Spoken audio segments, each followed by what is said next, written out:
You're listening to Turn on the Jets Live. What's up, everybody? Welcome to another episode of Turn on the Jets Live. I'm your host, Steven Zantz, joined by my co-host, Zantz Russo. Super excited to be back again. We got a game tomorrow. I feel like everyone is excited. Steven, how are you feeling, bud?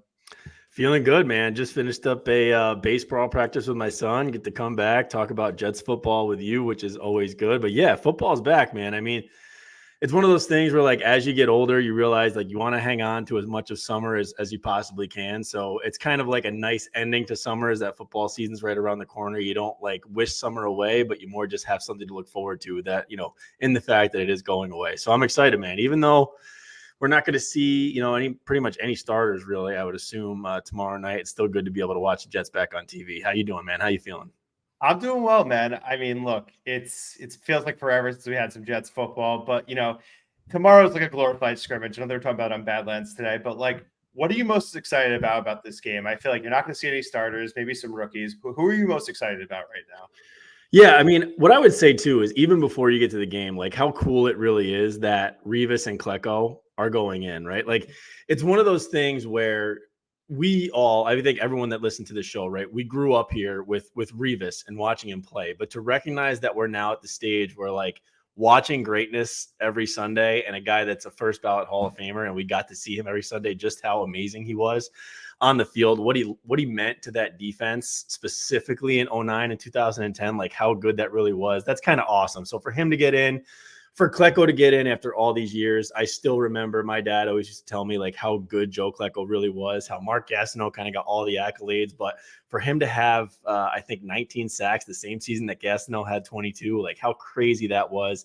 He was a Pro Bowler, I think, at 3 positions, at nose tackle, D tackle, and defensive end. Like, so credit to those guys, and that's going to be awesome to see. When you get to the game, obviously, like we said, you're not going to see a lot of starters, if any, but really, I think what I'm most excited to see is kind of those young guys step up and perform. Obviously, you want the cliche. You don't want anybody injured. That's the biggest thing you want to come out of this game with is no injuries. But seeing the young guys come out and do something. So, Jason Brownlee kind of making those highlight catches in camp. You want to see how he performs. Xavier Gibson, guys like that, to see if he can stick. The other offensive weapons, you want to see Izzy get some touches and see if he's got kind of that lightning quick speed and how that translates to NFL action. And the other guys, you want to see how the offensive line holds up, I think. We talked last week about it. You feel better about the offensive line depth this year. We'll see how the starters actually come together, but you feel better about the depth. Let's see again how they hold up in a game scenario. So that's kind of my quick hitters, man. How you feeling? What are you thinking about tomorrow night?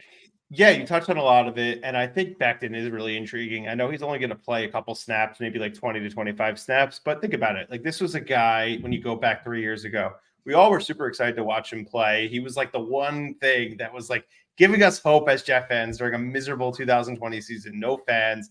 They won 2 games. They ended up losing out on the first pick, and that's how we ended up with Zach. And this is how we got to Rodgers, which is crazy when you think about all the different things that led to this point. But look, I know that he's definitely behind in the competition to play on the left side, and he's like refusing to play on the right side. But at the same time, I'm hoping that he could be something. And like, what that is, I don't know. He could be the swing tackle. Maybe he plays his way into a job. Look, Dwayne Brown's 38 years old. You want somebody who you feel confident about going in if someone were to go down. And look, the NFL injuries happen every single week. So if Becton is anything, it's a huge win. And I've been joking that the bar is so low for him. Just get to week 2 of the season, and then you've seriously cleared the bar. I mean, like, I hate saying that, but it's really how I feel. But also Izzy, man, I think Izzy is a guy that could, like, light up the preseason for the Jets, because he's a young player. He's not getting a ton of work with the ones, but this is his time to shine, his time to show the coaching staff what he can do. And, we don't really know what the timetable is for Breece to get activated off the PUP list. And I think he brings the dynamic that Breece does as a home run hitter, where, Michael Carter and Bam do not. But for me, that's the guy, man. I'm excited. And I know Brownlee's been a highlight machine so far. That catch was unbelievable. We'll talk about it in a little bit. But is there any other, closing thoughts about the game that you're curious about? No, I mean, as you think more about it, I think the one outstanding thing would be, but you're not going to see it because they're playing against backups, but really how the linebacking core outside of, because really you're not going to see Mosley or Quincy Williams. So seeing how, now that we know that Quan is in Pittsburgh and that the chances of him obviously to sign with the Jets are gone, you feel like the Jets feel that the coaching staff feels pretty comfortable with guys like Nasruddin and Sherwood stepping in. So keeping an eye on them and how they hold up, because that's, I think, the one thing that you're really fearful of on the starting defense is really linebacker depth. So seeing how they perform and how they hold up, I think, is probably the last nugget that I'm interested in taking a look at tomorrow night.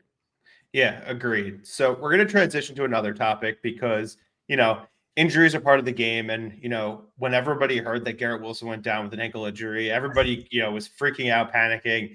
Turns out it's not so bad. But do you have any concern about his ankle? To me, and I'm just going off of what I've heard and really just the video, it seems like he's going to be good. I think Saleh said the other day that he's going to be back on the practice field on Saturday. Do you have any concerns, or do you think it's just like a little nick?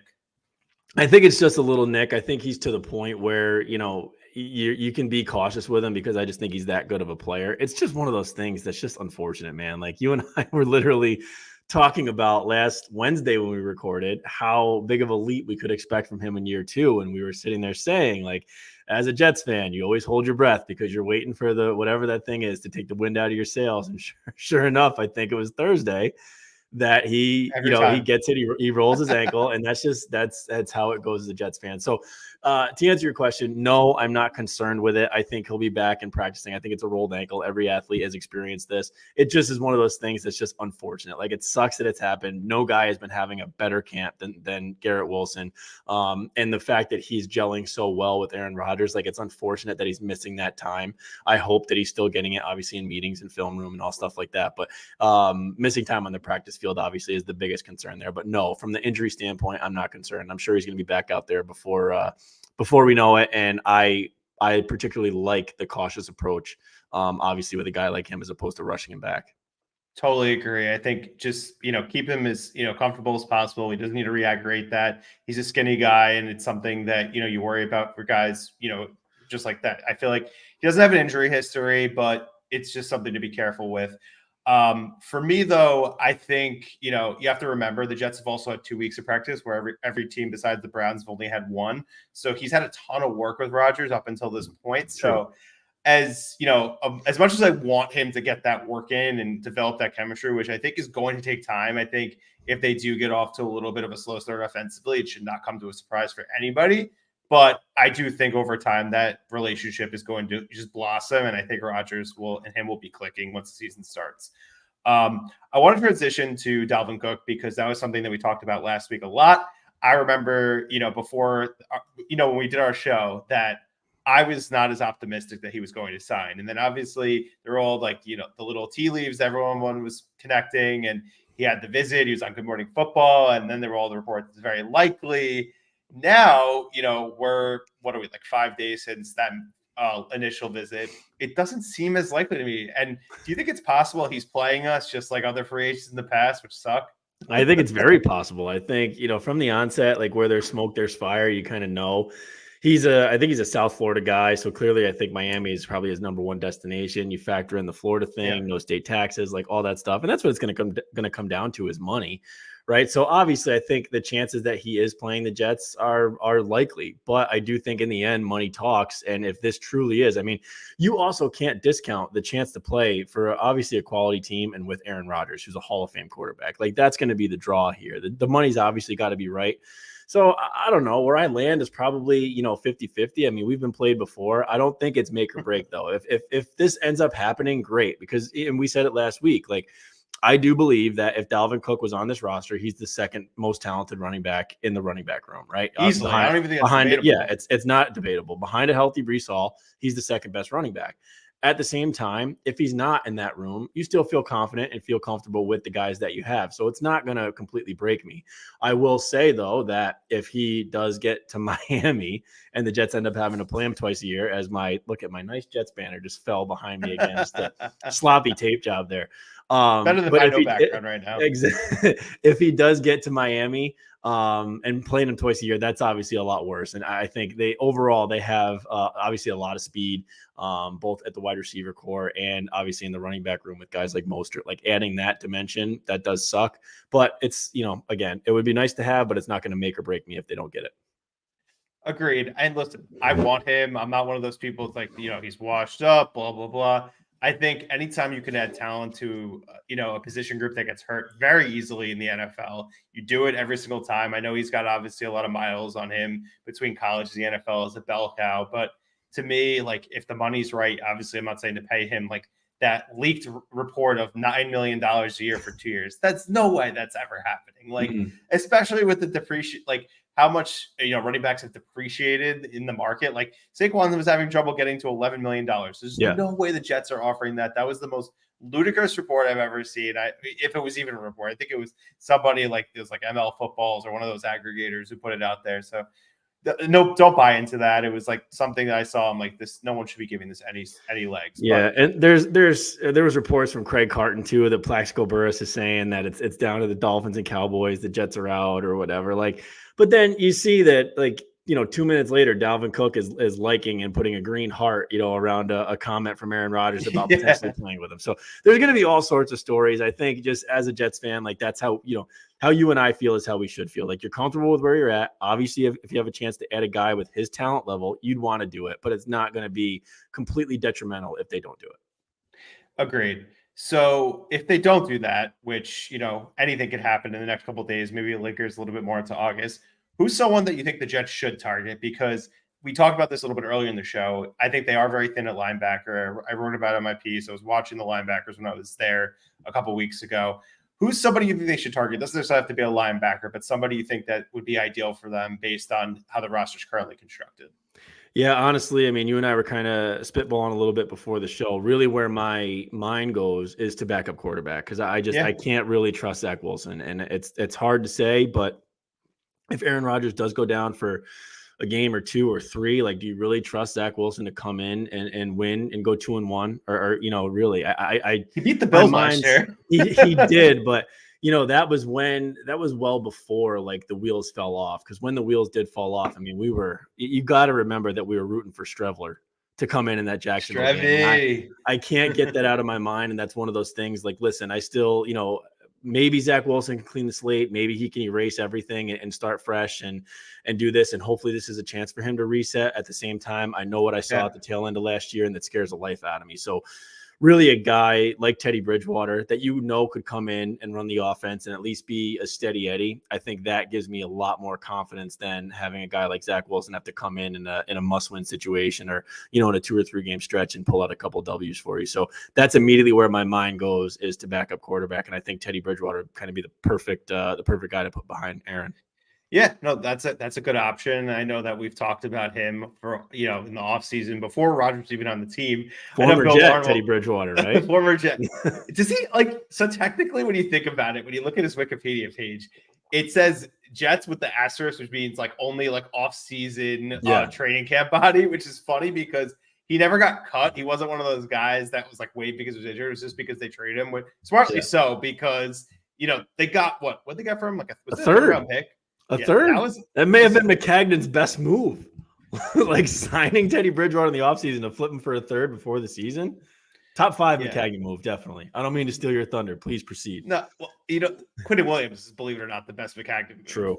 It has to be. True. I mean, he's literally one of the top 3 interior defensive linemen. Granted, it seemed like that he was just kind of going with the consensus there. But, I think Teddy Bridgewater would make a ton of sense. For me, this might get some heat. I don't really care because I still think they're thin at linebacker. Somebody like Miles Jack, or maybe even someone like Zach Cunningham. I just want a veteran body, someone who has experience.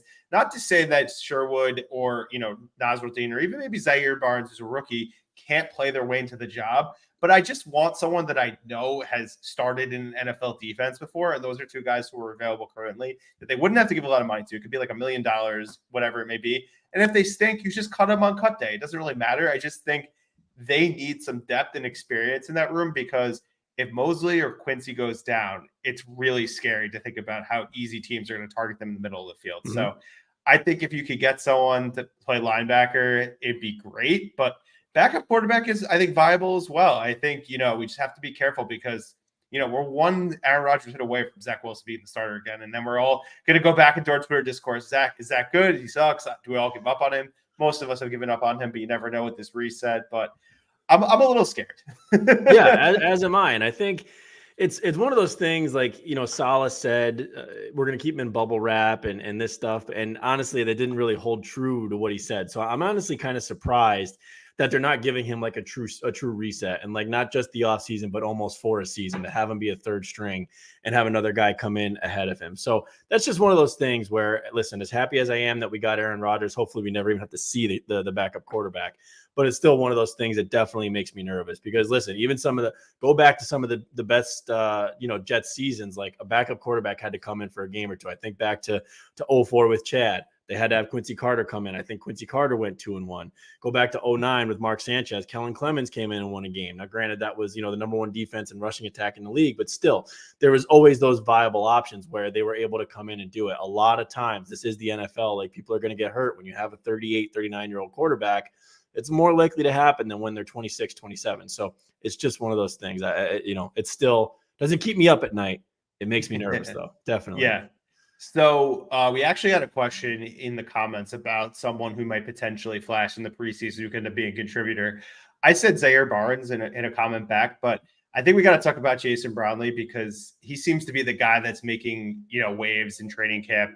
I know Joe and Connor were talking about how Schefter posted his one-handed Odell Beckham-like catch, but this is a guy that if you listen to Badlands or you follow any of us, everyone's been on this guy for a long time, specifically Connor, because like UDFAs are like his, passion project, finding the guys who maybe people are overlooking that could potentially be NFL contributors.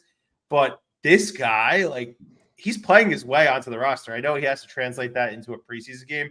I know he landed on his arm after making that spectacular catch, but like that catch was unbelievable. Like, when was the last time you saw a guy who was like unheralded make a play like that in Jets camp? Because I can't remember. No, neither can I. But clearly Brownlee's making a name for himself. And like you said, he is playing his way onto this roster. And this is kind of perfect scenario for him where obviously I think the coaching staff saw in him what the potential and what he could be. And that made them feel confident to trade a guy like Denzel Mims to Detroit, right? So if he does find his way onto this roster, and I think, the Jets wide receiver core, you feel pretty good about it, right? 1 to 4, 1 to 5. Obviously, Randall Cobb's going to have his spot, but that 5-6, receiver spot is truly up for grabs. But right now, Brownlee's got I think he's got the edge, on anybody else for it, and good for him. And you like to see this. You like to see UDFAs come up and, make a name for themselves and work their way onto the team and do it by performing. And that's, it's what we saw with Robbie Anderson. He was a guy, right? He came out and he impressed. And in his rookie season, he found ways to get himself on the field. And next thing you know, he's a starter and he's doing, really big things for us. So this could be kind of the next Robbie Anderson, next guy like that. Yeah, look, you never know. And Robbie ended up being a pretty good Jet. I know he was very hot and cold at times, but you never know. He was boom or bust, yeah. But at least, I think, top season for the Jets, he had like 950 yards and how many touchdowns? Whatever it was. I'm not sure. Yeah, but he played, he played well for UDFA. Like, that's a return on investment that you'll take any day of the week. Yeah. We got a question from Famous Jay on the stream. Are you guys going to Canton to see Klecko Reeves inducted to the Hall of Fame? I'll be there. So I will not be there. Steven will not be there, but I am jealous because that's going to be a hell of a time. Famous Jay, enjoy that. I'm seriously jealous because Revis is my favorite Jet of all time. I feel like anyone who is a millennial Jets fan or even maybe even younger, they all think of Revis, they think of all-time Jets. So that would be really cool to see. Steven, how jealous are you of this guy? I'm very jealous. Honestly, I have to admit, like, I still haven't been to Canton, which is something that I definitely want to do. That's a bucket list thing for me. And I think obviously if I would assume it's that way for a lot of football fans, let alone Jets fans. But if you are a Jets fan, this is the perfect time to go, man. So good for you and enjoy it. And definitely write back to us and let us know how it is. Yeah, we want to hear about it because I've heard Kenton's amazing. It's definitely something I want to see. I actually saw a video before we went live on the stream showing Rodgers like looking at, I think it was one of his jerseys that's in there from one of the records he set. That must be like the coolest thing to see. And think about it, because Rodgers like obviously is going to make it in as a player one day, but it's just to see something that's incredible, man. I can't even imagine what was going through his mind when he was seeing that. Definitely. Yeah. I want to move towards the NFL Top 100 because it always seems since like these lists were coming out, I guess it's been about 10 years now. Not many Jets are making them, but this is not the case going into 2023. So We had Garrett Wilson, who I think was the lowest. We had CJ Mosley. We had Quinnen Williams. We had Sauce Gardner. We had Aaron Rodgers. Are any of those, I think Rodgers was 51. I know Quinnen was, I think, in the 30s. I can't remember. Garrett was 84. Sauce was 23. And Mosley was in the 40s. Which one of those caught your eye the most? It's a tough question. First of all, Sauce being at 23, right? Is that where he was? 23? Sauce? Yes. So Sauce being at 23 after his rookie season, like obviously that's incredible and just it's awesome. And it speaks to how good of a season he really had and how amazing of a first round pick he actually was. So to be in that category after year one is just awesome. The other thing and the bigger thing that caught my eye is there's not 50 players that are better than Aaron Rodgers in this league. No way. Like Kirk Cousins not better than Aaron Rodgers. There's just not. So like I love how we just like call this such a down year for him in 2022. Like, yeah, okay, a down year for Rodgers, but still like so that's the one thing that really I think got me. But I'm happy that there's that many Jets on the list. I think Garrett Wilson is right where he should be. I think CJ Mosley obviously is a great player and he should be where he was. And then Quinnen, obviously, I think Quinnen kind of solidified himself as the best D tackle not named Aaron Donald. So him being in the 30s, I think is good. But my biggest takeaway was, man, there are not 50. There's no way you can convince me there are not 50 players that are better than Aaron Rodgers in this league. I mean, look, Rodgers is not the only one where it was confusing. Like seeing Justin Fields ahead of Trevor Lawrence was ridiculous. Like, give me a break. How does that happen? But it's players. It's not media. I know. And, think about the whole thing with the New York media with Sauce, like overrating everybody in the Revis thing. Clearly, the players think Sauce is that guy too. Like everyone's saying he's a dog. He's the real deal. Like he's a top 3 corner in the league. You could make the arguments about Jalen Ramsey because of the resume. He's been playing longer. You can make the arguments about Patrick Surtain, who has a year more experience, and obviously he's great. I think they're going to be the 2 best corners in the league for the next decade, considering they're both in year 2 and year 3. But like to me, like everyone's just got to stop. Sauce is that good. Like PFF, who everyone always would joke about the Jets, how they never give the Jets the benefit of the doubt. They rated him as the best corner in the league. Like he literally is rated by them. So like. We need to stop with the Sauce slander. It's not Jeff Ents. It's coming from elsewhere, but it's just ridiculous. There's no bias. He's that good of a player. Just watch him out on Sunday. I promise you. Yep. But I think the Rodgers thing is insane. Like, look, I get it. He had the down year, like you said, but he's still incredible. Still think about the Sandel quarterback tier, that came out the other day. He was number 5. People around the league, whether it was coaches, executives, whatever it may be. They all still think he's great. Obviously, he's not, the number 2 or number 3 guy, but he's still top 5 after a down year. They know he had a broken thumb. They know the supporting cast wasn't great, but like to me, like I don't understand. I get it. He's old, and that's the big thing. Like, how much of a drop off. The arm talent is still there. He's still mobile. He's not as mobile as he used to be, but he's still able to move around to get out of trouble. And that's something that Zach Wilson was not able to do to the best of his abilities because he would always run backwards, which would drive me crazy. But Rodgers, and then I think everyone just needs to stop with this stuff. I know. It's tough, man. It's tough. I guess you got to peel it back and just say that we got to be happy that this many Jets are on the list. And finally, we could talk about having a good football team with good football players that actually make the NFL top 100, right? Yeah, and be happy about that. I agree. Think about the Jets having a top 5 quarterback in the Sando quarterback tiers. That's something I never thought would ever happen. So we have that. I do want to move on to another thing that dominated the headlines last week with, Sean Payton making those comments about Nate Hackett, but also about the Jets, being the it team for lack of a better phrase, because they're on Hard Knocks, all distraction.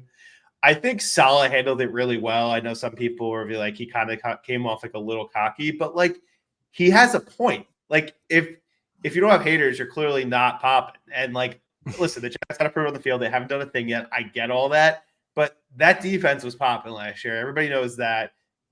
As long as they stay healthy, things are going to be great. But I love how Rodgers approached it. He was like, get my coach's name out of your mouth. Kind of took one out of Will Smith's book from the Oscars. And even Hackett, who was just saying he broke the code.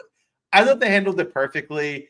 And I know people were like, why are they talking about this? They're being asked about it. They're not going out of their way. Like, the media is asking about it. Like, I saw Fred Sessa tweeted that how they all should shut up. Like, if they would never have went out of their way if people didn't ask them about it. I can guarantee you, because they don't care and they just want to, practice for the greater goal, which is to win a Super Bowl. What do you think about the reaction here?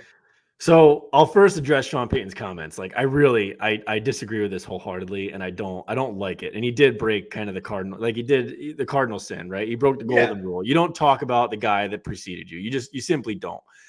What I will say too is that I've listened to, analysts and people like that make comments about this. And like the one that stood out to me was Mina Kimes saying, in response to what Rodgers said, was like, she was like, I don't really understand how Sean Payton bad-mouthing Nathaniel Hackett sets him up for failure or sets him up with a fallback option. Well, it's like, well, obviously it does, because if you talk about how bad the guy did previously, you're basically alluding to how much of a mess you have to clean up. So if you come out and you don't perform in your first year as head coach, that's why. And you can blame that. You could say, listen, I have, this is why, because I had this huge mess that I had to clean up when I got here. And that's why we didn't come out and make the playoffs, because I had to do all this, right? So that's my first thing. I have a serious problem with Sean Payton, and that's why he did it, was to lay the groundwork in case he doesn't succeed. From everyone else's comments, Saleh, I know Lazard made comments. I know Randall Cobb made comments. I like them all. I think you come to your guys' defense. They were asked about it. They're not going out of their way to say this. They should say that. I love what Saleh said. Listen, if it's a good thing if people are talking about you, because that means that you mean something. They're looking forward to this Week 5 game. Going to the Rodgers thing, absolutely perfect. He said time and time again, whether it was the McAfee show, whether it was anywhere else, Nathaniel Hackett's one of his favorite human beings on the planet. Of course, he should come to his defense. He's a friend.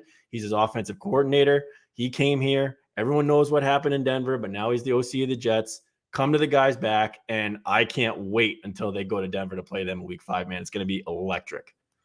Yeah, did you see the whole thing, how that week, coincidentally, is the first week that games could be flexed into Sunday Night Football? There it is. I know that. I think it's it might be Cowboys 49ers, I think is the game, which would be hard to think that they would actually take that game out. The only way I could probably see it is that there's maybe an injury to one of the quarterbacks in the game. So like maybe if it's like Sam Darnold playing against Dak or whatever, or Cooper Rush playing against Brock Purdy, you're like, all right, let's get a little bit of pizzazz and putting the Jets, the Broncos in there, because essentially there's a rivalry now. I mean, listen, the Jets have a target in their back now. They're a team that people are talking about. I get it. I hate to give this attention, but that whole thing with like Warren Sharp saying how the Jets are being shoved down their throats, I understand his perspective, because they're getting all these national games. They're getting a lot of attention in the media, but that's what comes with Aaron Rodgers. Think about how much he's dominated the headlines, with Green Bay, how he was thinking about retiring and that the relationship wasn't great for the last few years. But that's just what it comes with it. He's an all-time player. He comes to the biggest media market in the world. That's what's going to happen. And you know what? The Jets didn't want Hard Knocks. I think people forget this. It's like they were pushing back until as far as they could, like to the last possible second.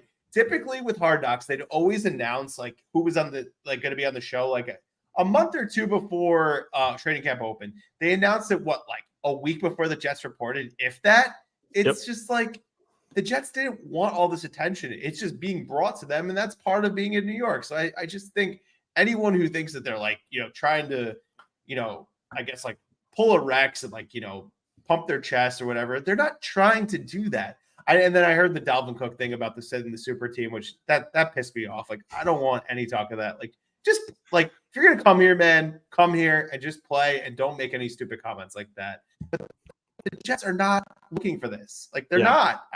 So any narrative that people have that's saying that they are, it's just false. I hate it.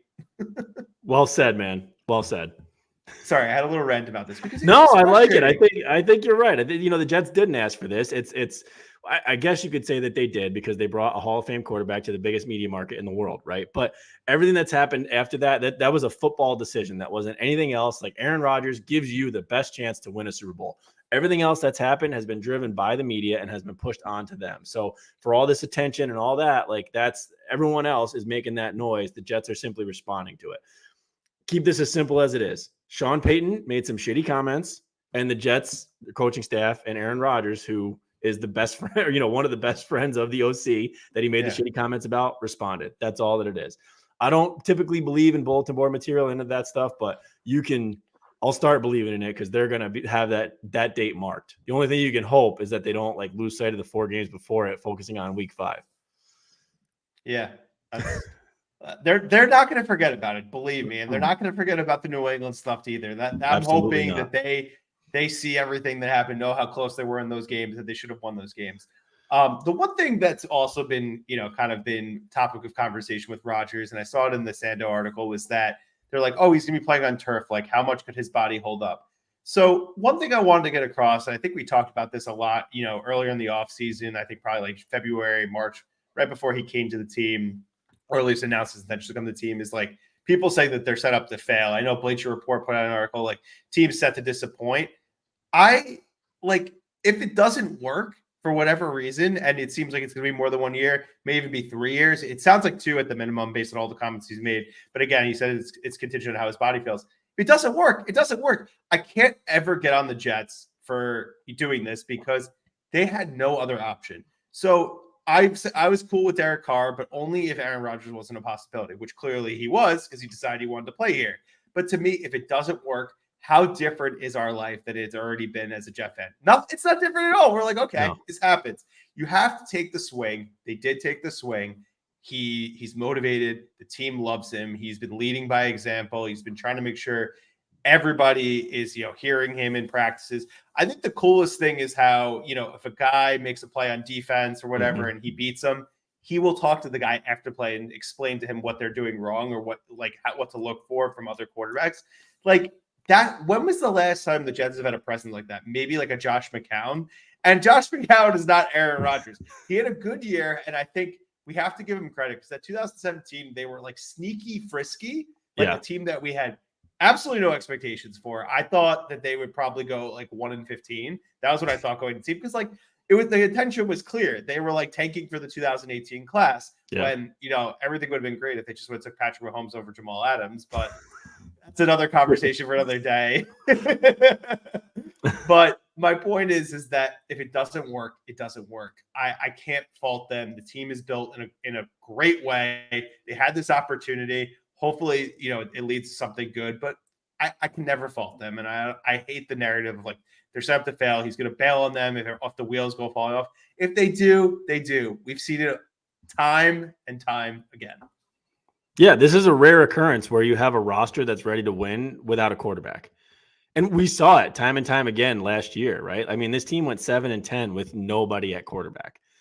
And they did it with smoke and mirrors and mediocre quarterback play through, the first, 9-10 weeks. And that's how they were able to do it and get themselves to 7-4. But then we saw the wheels fall off the last 6 weeks of the season. So you have a roster that is young, but that is talented and that can clearly compete. You go out, and if you have a chance to get a Hall of Fame quarterback that you can add to your roster, you absolutely do that. You take that shot 100 times out of 100 and don't let anyone else tell you different. Like that was it. They were a quarterback away. Woody Johnson, after the season, said, we need to get a veteran quarterback in here. Robert Saleh said it. Joe Douglas said it. And guess what? Aaron Rodgers became available. You shoot your shot, and you absolutely do it. It was 100% the right move. And I don't want to, get away from this. But I'm sorry, I didn't hear the comments were something about Aaron Rodgers playing on turf? Yeah. Like, what? I mean, the guy's played in the NFC North where he plays against Detroit and Minnesota away every year. Like, what is the fear of turf? Well, the MetLife turf has been reportedly cursed about the 49ers, apparently, when Saleh was on that staff. But let's get real. Listen, I can't. I know you didn't make the comments, but listen. It was something somebody said because he only played 4 games on turf last year, and now he's going to play a lot more. But most teams play on turf. Yes, there's teams that play on grass, like they did in Lambeau. They do in certain cities, but I didn't really understand what the point of that was. I think it's just someone trying to. All the reasons that Aaron Rodgers could potentially fail. The MetLife I've heard of them. is low on the totem pole of that one for me. But anyway, sorry. So to sum this up, listen, I don't. The haters are going to hate, man. They're going to find any possible thing they can to cut the Jets down and tell you why Aaron Rodgers and the Jets are going to fail and why this was a bad idea. Bottom line is you had a chance to get a Hall of Fame quarterback on a roster that was ready to win now that didn't have a quarterback. You have to take that shot without a chance. Or I'm sorry, without a doubt. Yes. That's it. I digress. But I want I want to do our final segment of the show, which Yes. is a fun one because it's more nostalgic. And I know you are the king of Jets nostalgia. You can talk about Jets nostalgia. I think. Preseason nostalgia is something, I don't know, man. We haven't talked about this one yet. I know this is a fun one because, the preseason's always a time where there's somebody every season that you guys, everyone gets excited about because they make some plays, in the fourth quarter of a meaningless game when they're playing against guys who are never going to play in the NFL. But who are some of your favorite all-time preseason legends? I think Danny Woodhead is one for me, and it sucked that he got away to New England, but ultimately we were the last ones laughing that season when we beat them in the divisional round. He was a great one. I mean, Robbie Anderson, Jalen Marshall, Stravy last year, but who are some of your favorites? The two that really, and preseason is like camp too, right? That's all encompassing, not just in the preseason games, but in camp. But there's a couple that really stick out to me. One we mentioned before the show, Ryan Spadola. I remember big 6'3", baby. Yeah, big 6'3" wide receiver. I want to say he came out of Washington State. He was I think so. No, he's from Wagner. He's like a local kid. Wagner? He's from someone. I'm looking this up for you. Somebody in the chat or anybody, where did he come from? But either way, I was partially heartbroken when he didn't make the roster. I really thought he was going to do it. He was impressing left and right in camp. The other one is David Clowney. Oh my gosh, did he have some games in preseason? And then, I immediately, my mind went to, I said Brett Rippon before the show we were talking about. It was actually Brett Ratliff. I thought he could be the He was in the coming. Sanchez trade. Do you remember that? The Sanchez trade, yeah. And then the other thing is how can you honestly have this conversation without mentioning Wayne Corbett? For him, I mean, the true GOAT, Wayne Corbett, of undrafted free agents. I mean, Hofstra played his way onto that 95 team with Rich Kotite, and then ultimately became, really one of the greatest Jets ever. You can't have this conversation without mentioning good old Wayne, who was just Wayne No Gloves Corbett. I mean, just unbelievable, just a true warrior out there. And yeah, so those are some of my favorites. Spadola, Clowney, Ratliff was good. I want to say Matt Flynn was another one that came in. He wasn't good though, and then he was good in the preseason for them. He came in and was slinging it, and I remember thinking, "Hey, Matt Flynn may still have something here." I mean, this is when we were just in quarterback. Purgatory is that is really dressing it up. But you cling on to anything that you see for some hope for the quarterback of the future. That's why I think I was man, why are they trading for Mark? Why are they trading this pick to get Mark Sanchez? Brett Ratliff could be the next guy. Who knows? Man, shows how dumb I was. But anyway, Go ahead, dude. Who are yours? Well, I looked it up. Ryan Spadola went to Lehigh. I would never have guessed that. Lehigh. I know. Man, Washington State. I must just be thinking white wide receivers got to be Cooper Kupp that. You know what I mean? That's it. I think he's Eastern Washington, Cooper Kupp. But I think here's you're right. one that came to mind that is so random, and people were like, "How did you think of this guy?" Andrew Fernie, kicker, who had the game winner one year. It probably was about 6 years ago. I think it was right before they had Catanzaro. I think it was right after Falk was cut. They brought him in as Andrew Fernie. He hit a game winner in one of the preseason games. I remember Ian Eagle on the call. That was a good one, but ultimately he never did anything. I'm trying to think of any other good ones. I remember I mentioned this. I don't think he was a great, but Marcus Tiosopo. He was a guy who played for the Raiders and the Jets. The one that went against the Jets was Victor Cruz, and then ultimately he ended up hurting us in the regular season as well. But that's one memory that I always had. I can't really think of any other good ones, but if anyone in the comments, we'll talk about them if you guys comment on those guys. But any closing thoughts as we head into the Hall of Fame game, preseason game 1 for this New York Jets season? Just everyone stay healthy. That's the biggest thing. Back up, stay healthy. We need the depth. But hey, it's football's back. It's exciting to be able to see the Jets and watch them again. I'm truly excited. And then we got a month left till the season kicks off, man. I mean, we're already in August. Football is back in full swing. This is good. It's a good time to be a Jets fan, and I'm excited for everything that rolls around. Let's just keep everyone healthy throughout these next few preseason games, and obviously through the next 4 whatever weeks of training camp we got left. Yep, I agree. I think just keep the positive vibes going all the way through September. Cross our fingers for health. You want to make sure we don't have anybody significant go down. But let's just enjoy the ride, man. I think it's just fun. We haven't lost the game yet, and even if they lose all the preseason games, it doesn't matter. It only matters on starting September 11th when they play the Bills, and then we'll go from there. Quick programming update, as we will be having Brian Cassell of the New York Post Second time on the show. Unfortunately, the first time it was just me when Russo was recovering, but super excited to have him on. He'll give us an update from Carolina next week when they travel there for joint practices. But yeah, that's going to be fun. And I'm sure you guys have heard about this watch party that I will be attending. It's going to be super fun in the city on August 26th, Jets Giants open bar. I think it's $65 for open bar and appetizers. Make sure to check it out. I'll be there. Connor, Joe, Dalvin, Dan, I think a few others, Meeks as well. It should be a great time. So definitely check that out.